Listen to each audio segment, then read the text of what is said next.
చంద్రగ్రహణం ఉన్నప్పటికీ ఈ ఆలయం తెరిచే ఉంటుంది. చంద్రగ్రహణం అంటే చంద్రుడు సూర్యుడు ఒకే వరుసలో వచ్చి భూమి సూర్యుడి కాంతిని చంద్రుడిపై పడకుండా అడ్డుకున్నప్పుడు ఏర్పడేది ఈ చంద్రగ్రహణం.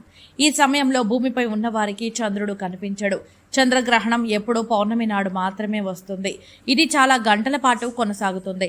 సెప్టెంబర్ 7వ తేదీ రాత్రి సంపూర్ణ చంద్రగ్రహణం ఏర్పడుతుందని చెప్పారు. గ్రహణం పట్టిన వేళ అన్ని ఆలయాలు మూసివేస్తారు. శ్రీకాళహస్తి ఆలయం తప్ప.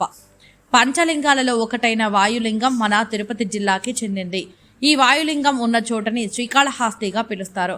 ప్రముఖ వాయులింగ క్షేత్రంగా పిలువబడే శ్రీకాళహస్తి దేవస్థానంలో ఆ శివుడు లింగ రూపంలో ఉంటాడు. దీనిని దక్షిణ కైలాసంగా పిలుస్తారు. శ్రీకాళహస్తి అంటే శ్రీ అంటే సాలెపురుగు, కాల అంటే పాము, హస్తి అంటే ఏనుగు. ఈ సందర్భంగా ఆయన మాట్లాడుతూ దేశంలోని అన్ని హిందూ దేవాలయాలు గ్రహణం రోజు మూతపడతాయి, కానీ శ్రీకాళహస్తి వాయులింగేశ్వర గుడి మాత్రం గ్రహణం రోజు గుడి తెరిచే ఉంటుందని, గ్రహణం అనంతరం గ్రహణ దోష అభిషేకం రాత్రి 1 గంటకు నిర్వహిస్తారని, తద్వారా సకల దోషాలు పోతాయని, భక్తులెల్లరూ కూడా ఆ సమయంలో స్వామి అమ్మవార్లను దర్శించి స్వామి అమ్మవార్ల కృపా కటాక్షములకు పాత్రులు కావాలని కోరారు. కైలాసవాసి భగవాన్ శ్రీకాళహస్తీశ్వర శివ కరోత నిత్య కళ్యాణం కరుణావరుణాలయ శ్రీ జ్ఞానప్రసూనాంబా సమేత శ్రీ కాళహస్తీశ్వర స్వామినే నమః. భాద్రపద శుద్ధ పౌర్ణమి ఆదివారం 7వ తారీఖున రాత్రికాల ముందు రాహుగ్రస్త సంపూర్ణ చంద్రగ్రహణము.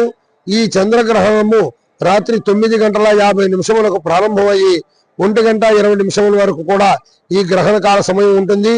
ఆ సమయంలో మన భారతదేశంలో ఉన్న అన్ని హిందూ దేవాలయాలన్నీ కూడా మూసివేస్తారు. శ్రీ కాళహస్తీశ్వర స్వామి వారి దేవస్థానం నందు గ్రహణ కాల సమయంలో విశేషంగా స్వామి అమ్మవారి యొక్క ఆలయం తెరిచి స్వామి అమ్మవారికి గ్రహణ కాల శాంతి అభిషేకమని ప్రత్యేకంగా అభిషేకం నిర్వహించడం జరుగుతుంది. కావున ఈ గ్రహణ కాల సమయంలో భక్తులందరూ కూడా వచ్చి శ్రీ స్వామి అమ్మవారిని దర్శించి గ్రహణ కాల దోషాలు నివృత్తి చేసుకోవలసిందిగా కోరడమైనది.